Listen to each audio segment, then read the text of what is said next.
Hi, I'm Kyle Gold, And I'm Cam Hirosaki with him as always. and we would like to welcome you to Unsheathed episode number 8. We're here again, although no sangria today. No sangria, but I do have another wine recommendation from Kit. This apparently is a rosé Blenheim Vineyards, which is apparently owned by Dave Matthews. It's out of Virginia. I don't think I've ever had a wine out of Virginia before, but it's quite good. And I sadly have exhausted my stores of Coke Zero, so I am on plain old water.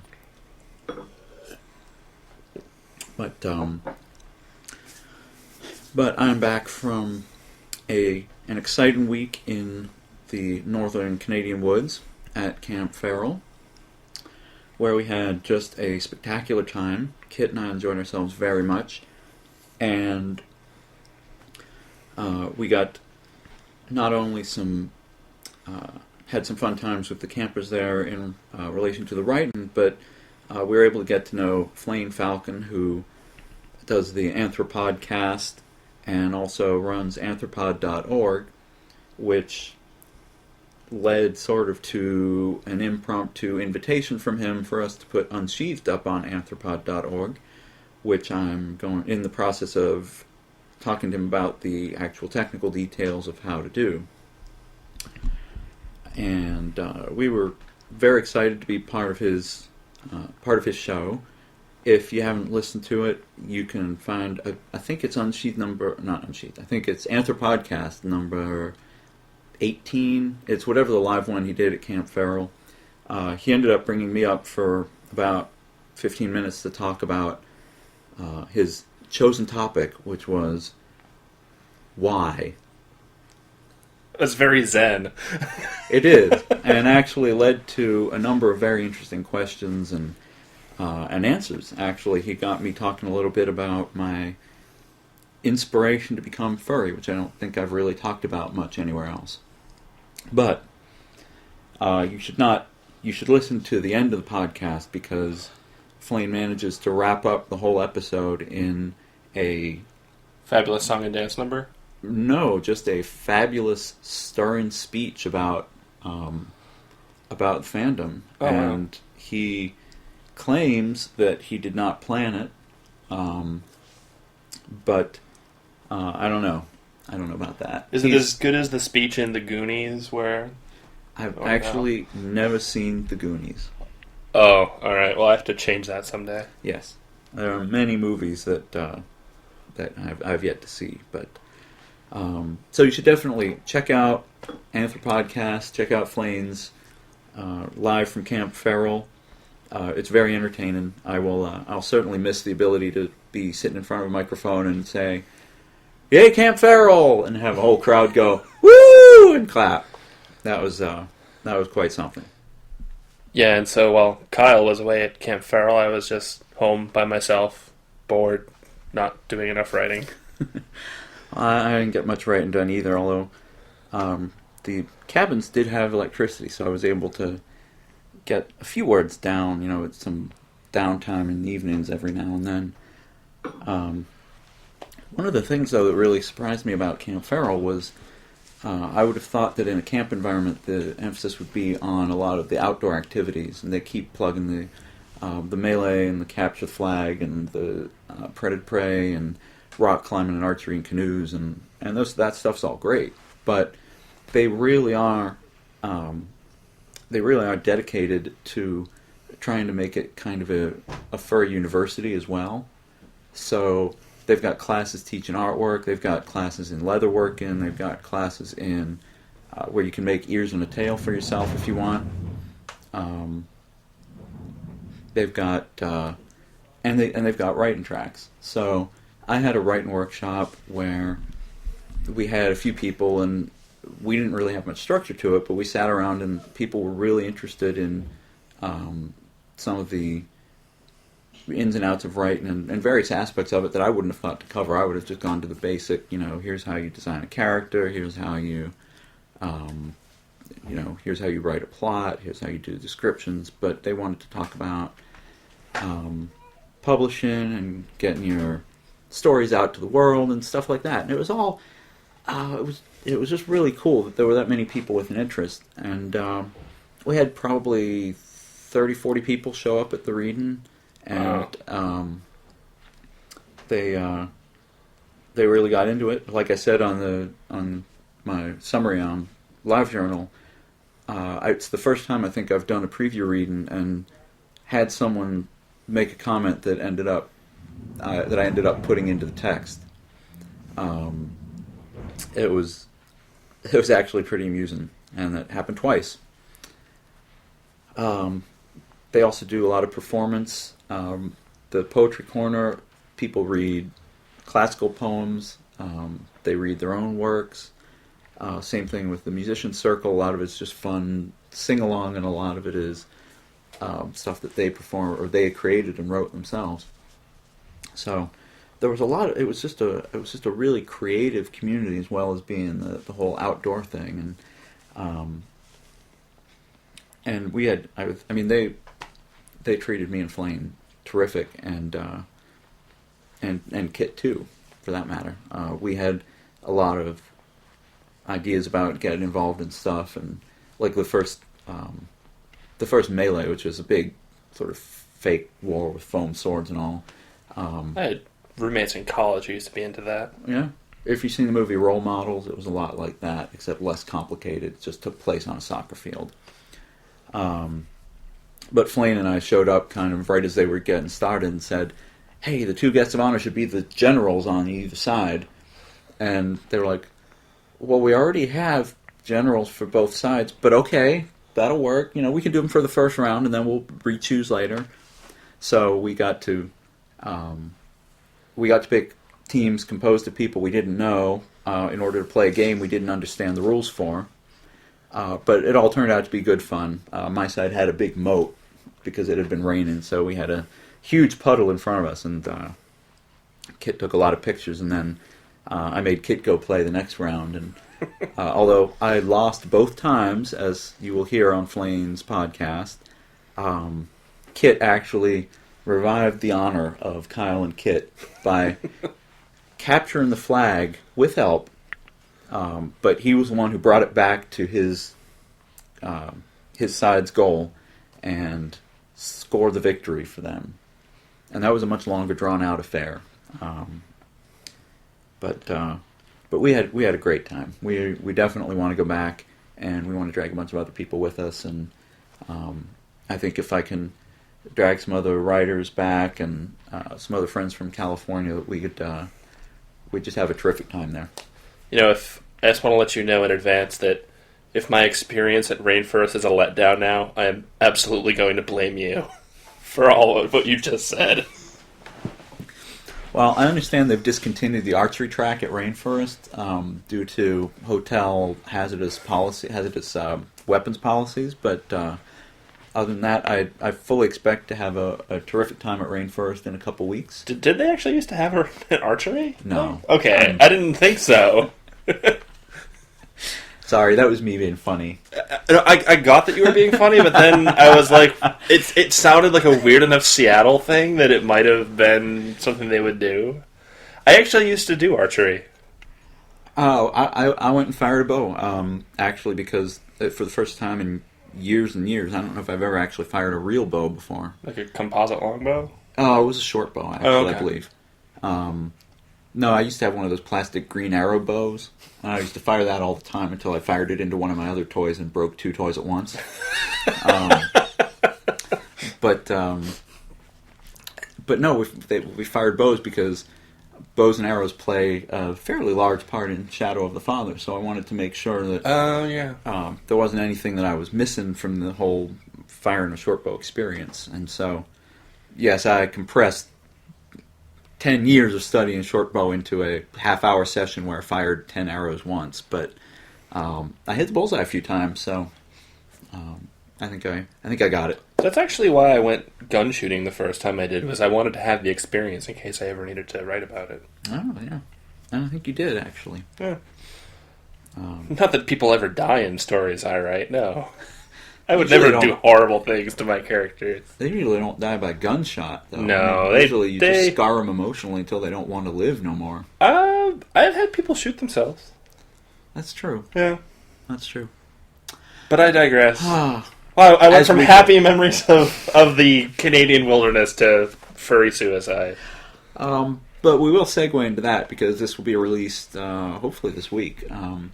Hirosaki-san and I will both be at Rainforest, and potentially, if we can find a way to get the recording equipment up there, we will try to do some recording while we're on site.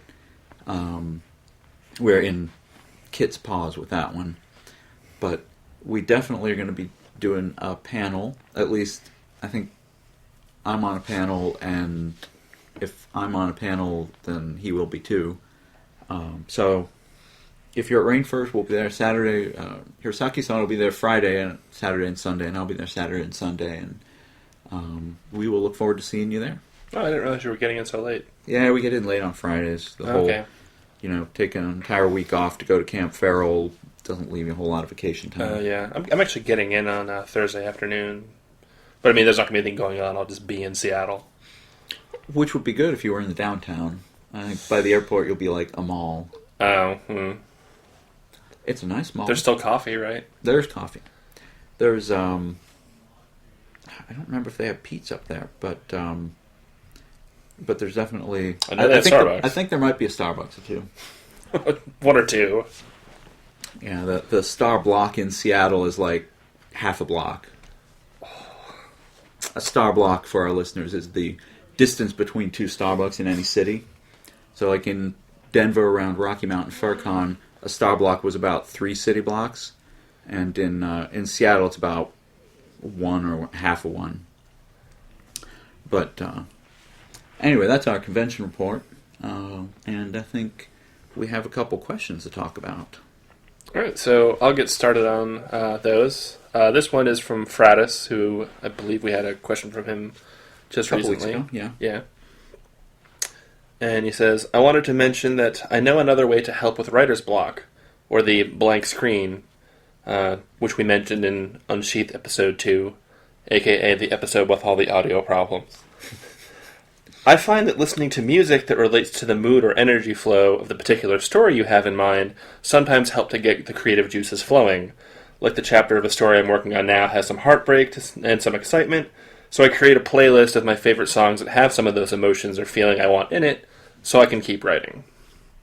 And this is absolutely true for me, especially when it comes to short stories where I have a particular mood in mind for the story. I will listen to music that enhances that mood. Like my story, Candy and Music, which is in Heat 5, which has the raver ringtail and the big dance club scene. When I was writing that, I was always listening to like synth pop and like electro pop and dance music, like while I was actually writing the story, because that's the mindset I wanted to be in. And there's also an emphasis in the actual writing itself on that sort of rhythm, and that sort of helped from a technical standpoint too. Yeah, I have that too. It doesn't so much help with the writer's block as it does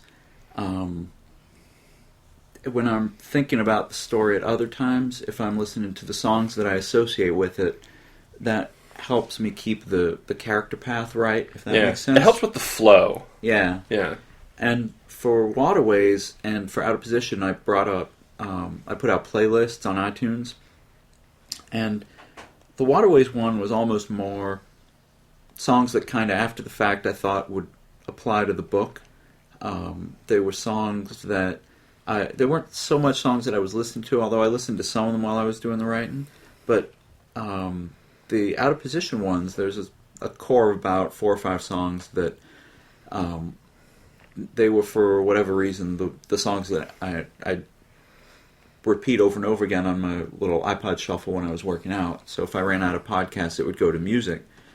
And I would take these songs, and they had a very definite relationship to the characters in the story. So as I was trying to think through plot points and how the characters were reacting to things in the story, these songs as background really brought out the feelings and transitions that I was trying for in the story.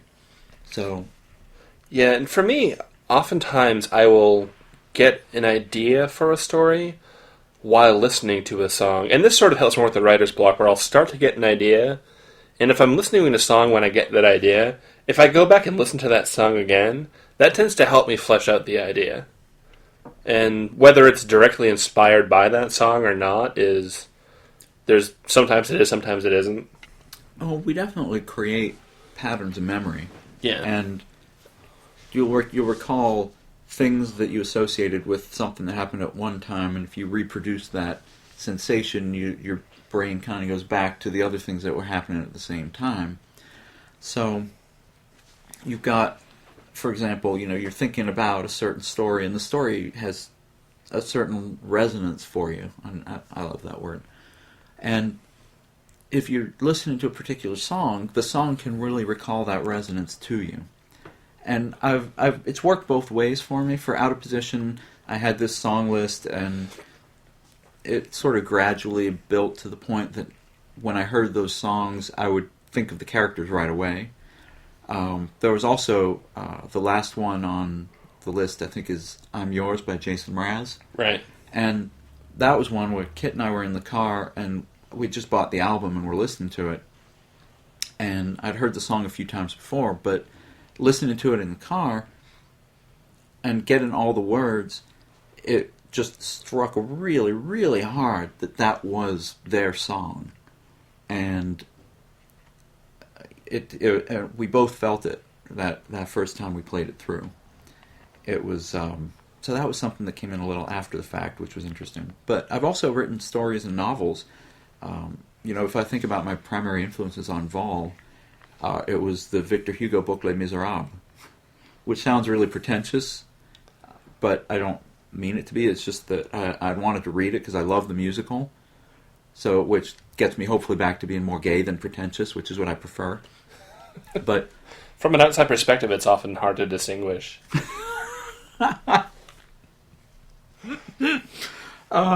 Yeah, very true. But I love the musical, I love the story, and I wanted to read the source work.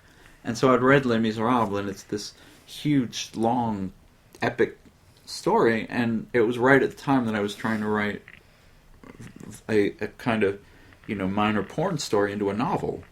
And so I took a lot of, not, specific tips from him, because I don't go into 30-page descriptions of the castle in Develia, but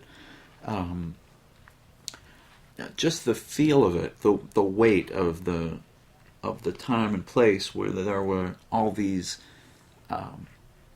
institutions and people had been around for centuries. That kind of informed the feel of Argea as I was writing it, and I think that owes a lot. The feel of Argea owes a lot to that book, in that I wanted it to have that history, and reading Les Mis encouraged me to build that history in my head, so that when I was writing about it, I could write the little pieces and have it all sort of make sense on the back end. I will say that all of the books that you've written in that setting, I have a very visual sense of the places where all these events, go on, and just sort of the way that you've built up sort of, again, you have this foundation that comes through in the description, and it really does help to sort of kind of form the foundation of the image that you're making in your mind as you're reading.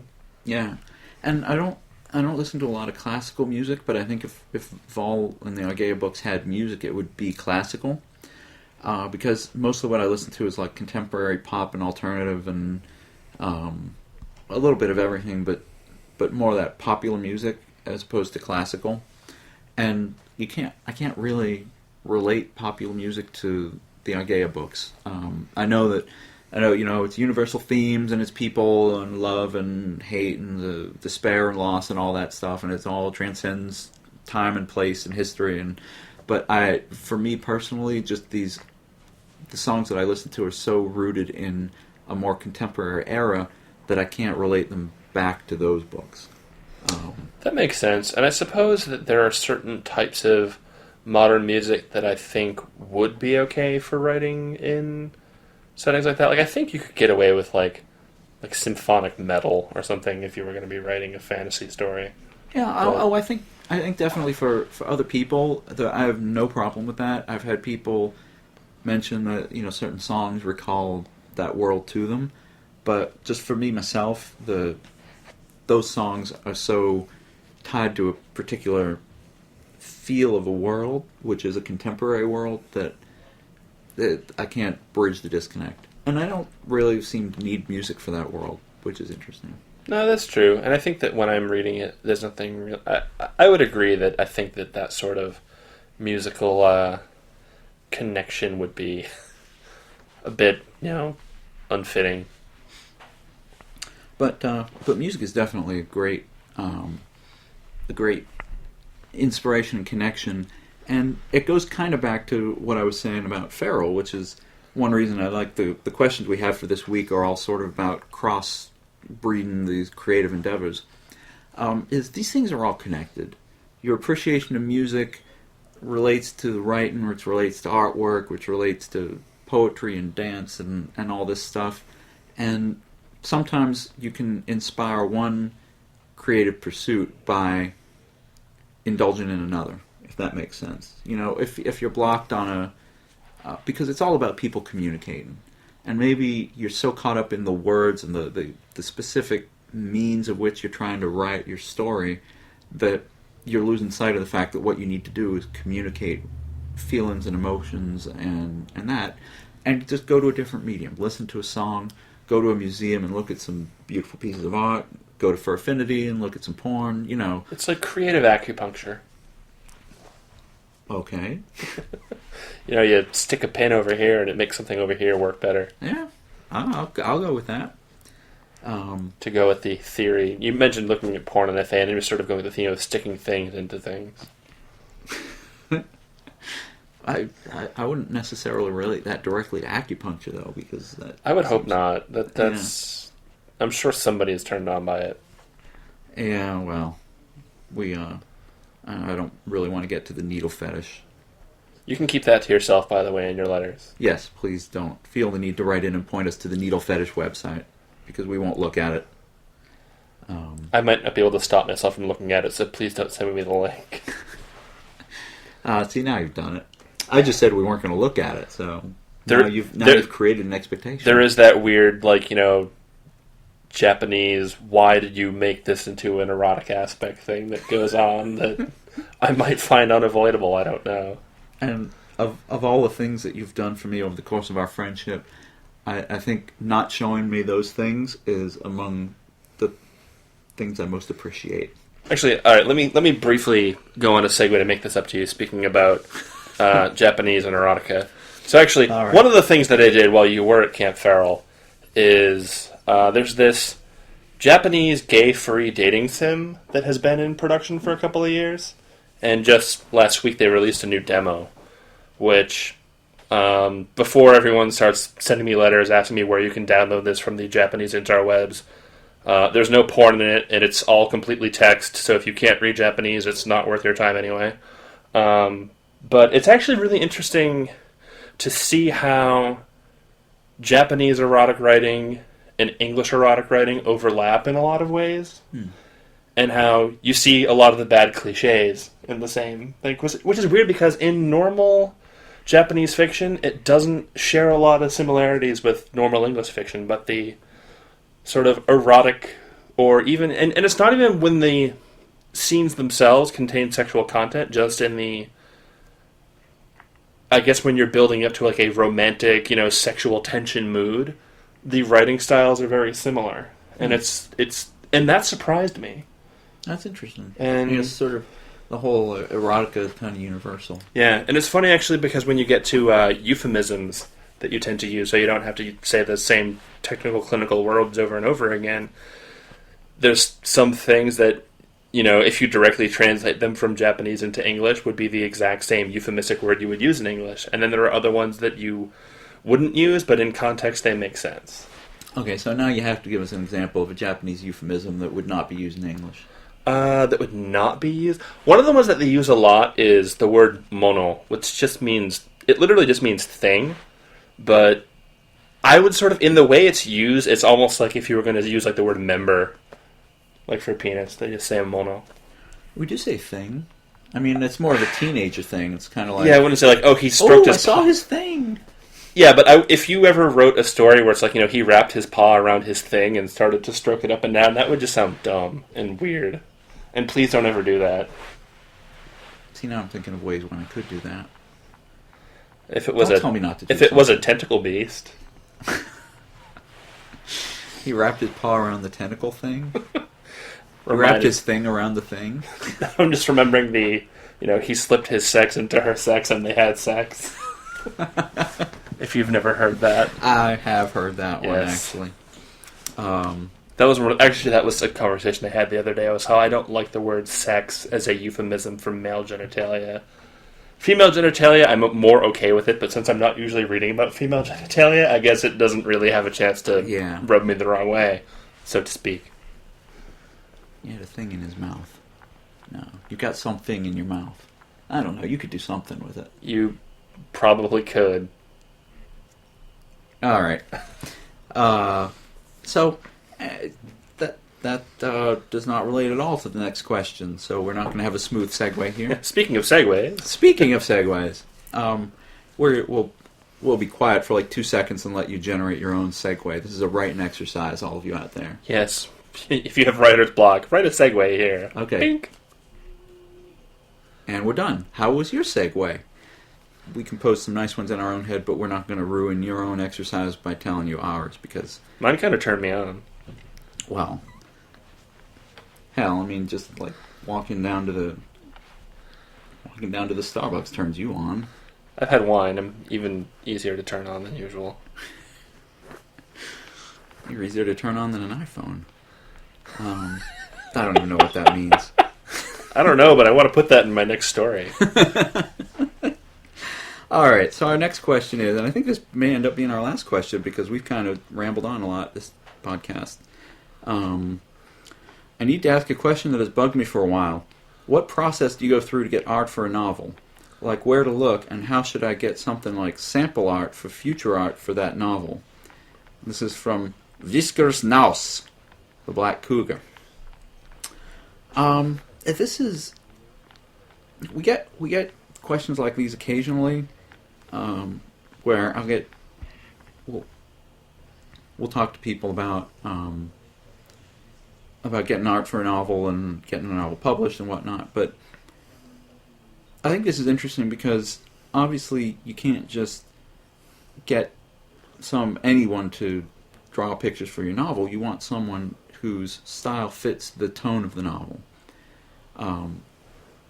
I think Sarah Palmer does a terrific job with old historical fantasy and really has just captured the spirit of the Agea books with her drawings. She's great with the outfits and like the period garb. Yeah. And really when it comes to artwork, there's artwork that... And also, to mention, you mentioned your Candy and Music story in Heat 5. The cover of Heat 5 was done by Ocelot and really just captures the spirit of that story really well. Yeah, as I told her, I didn't even speak to her at all about that. She had just been sent a copy of the story. I didn't interact with her at all on that, and I only saw the finished product, and I saw that, I go, it was like you just reached into my head and pulled the characters out and put them on the page. That's exactly what I had in my head. And she just did that, which I thought was amazing. Well, and I think what's interesting, too, is the interior illustrations by Blank Tegan are also really, really appropriate for the story. And if, as I recall, I haven't looked at it in a while because it came out last year, but as I recall, the characters that Ocelot did and the characters that Black Tegan did look really, really similar. They do, and you can definitely tell that they're the same characters. And I think that's a credit to your writing, which you weren't going to say. But I was going to say I think it's a credit to their artistic ability to read a description and represent a character based on what was written. But thank you. Well, so I do love the art for that story, by the way. Oh yeah, That's what started the bitches don't know about my happy blowjobs moment at Furry Fiesta. And then we had what a moment that was. Yes, and then we discussed the difference between happy blowjobs and unhappy blowjobs, and you in fact proved to me that there can in fact be unhappy blowjobs. in my story in Heat 6, I believe you're referring to. Yeah. I don't know if that was unhappy so much as just boring, but could be, I suppose. Anyway, there were unhappy blowjobs in Vol, actually, the first one I ever wrote about. Oh, that's right. Yes. Mm-hmm. I was a very unhappy blowjob. But, at any rate. Which is sad. All blowjobs should be happy. Strive to make them so. Oh. Well, I can give you pointers if you need them. That's a different podcast. That's like Unsheathed and Mouthed or something. Unsheathed After Dark. Unsheathed. Unhindered. We usually after dark. We already have the explicit tag on. So I'm going to try to answer this question. And the best way to get art for a story is get the story published and let the publisher work with an artist to get art for your story. I mean, that's my preferred method. Your mileage may vary, but I do know a couple cases in which people have been kind of unhappy with the art that was chosen for their story.